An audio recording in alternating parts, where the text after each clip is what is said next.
Do you own rental property that's gone up in value and you're worried about the tax bill when you sell? Because if you sell without a plan, you could easily lose 40, 50, even $60,000 to taxes. But here's what most investors don't realize. You can legally sell that property, roll the money into a new one, and pay zero taxes today. This strategy is called the 1031 exchange. And if you understand how this works, you can keep upgrading your portfolio over and over again without giving the IRS a cut of every time. But there are a few strict rules, and if you mess them up, the entire thing falls apart. Hi, I'm Sherry Aylen, CPA and tax advisor, and I help real estate investors legally pay little to no taxes using my zero tax blueprint. Let's say you bought a rental property 5 years ago for $200,000. It's now worth $350,000. You want to sell and buy something bigger, but the IRS wants a cut of that $150,000 gain. What if you could sell, roll every dollar into a new property, and pay zero taxes today? A 1031 exchange is a legal tax deferral tool that lets real estate investors sell one investment property and roll the proceeds into another without paying capital gains at the time of sale. Now, let's walk through what the tax bill looks like without the 1031. Federal capital gains taxes are 15 to 20%. Depreciation recapture is taxed at 25%, plus state taxes if applicable. On $150,000 gain, and let's say you've taken $60,000 in depreciation, you could easily be looking at $15,000 in depreciation recapture, $18,000 in capital gains tax, $5,000 to $6,000 for net investment income tax if you're a high earner, plus potentially $7,000 in state tax at a 5% tax rate. So your total tax bill lands around $45,000 to $50,000. And depending on your state or depreciation history, can absolutely creep into the $60,000 range. The 1031 lets that entire amount keep working for you in the next deal. This strategy is named after Section 1031 of the Internal Revenue Code and has been around since 1921. It's not a loophole. It's a congressionally sanctioned wealth building tool. Now, there are 4 basic rules on a 1031 exchange. Number 1, it must be like-kind property. Both properties must be real property held for investment or business use. Like-kind is broader than most people think. For example, you can exchange a single-family rental for a commercial building, raw land for an apartment complex, etc. Now, personal residences do not qualify, but with proper planning, there is a strategy that can work inside of this. Now, the next 2 rules are timing rules. The first one is the 45-day identification rule. From the date you close on the sale of your old property, that's called the relinquished property, you have exactly 45 calendar days to identify potential replacement properties in writing. No extensions, no exceptions.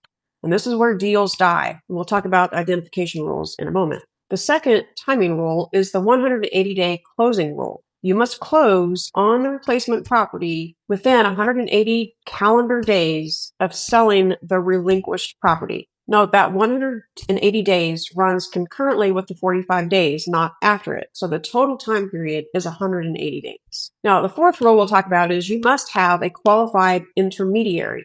When you close, you cannot touch that money. Proceeds from your sale must go directly to an independent third party called a qualified intermediary. They hold the funds and transfer them to the seller of your replacement property. If the property hits your bank, even briefly, the whole exchange is disqualified. Now, a qualified intermediary isn't just someone who holds your money. They're the third party that keeps your exchange compliant. Now, most people don't realize there are 3 ways to identify replacement properties, and choosing the wrong one can create some problems. First, you have the 3 property rule. So you can identify up to 3 replacement properties of any value, and this is the most common approach. Second is the 200% rule. You can identify more than 3 replacement properties as long as their combined value does not exceed 200% of what you sold. The last one is the 95% rule, and this is where you can identify unlimited properties as long as you actually close on at least 95% of their combined value. Now, this is rarely used in practice, so we won't talk much about that.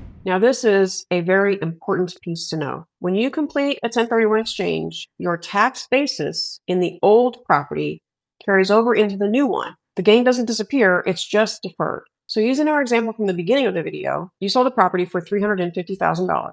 Your basis was $200,000. and you rolled everything into a $500,000 property. Your starting basis in the new property is still $200,000, not $500,000. But here's the part most people miss. If you put additional money into the deal, whether it's cash, new debt, or improvement, that does increase your basis. So in this case, you reinvested the full $350,000. You added another $150,000 to buy the $500,000 property. That extra $150,000 increases your basis. So now your total basis comes to $350,000.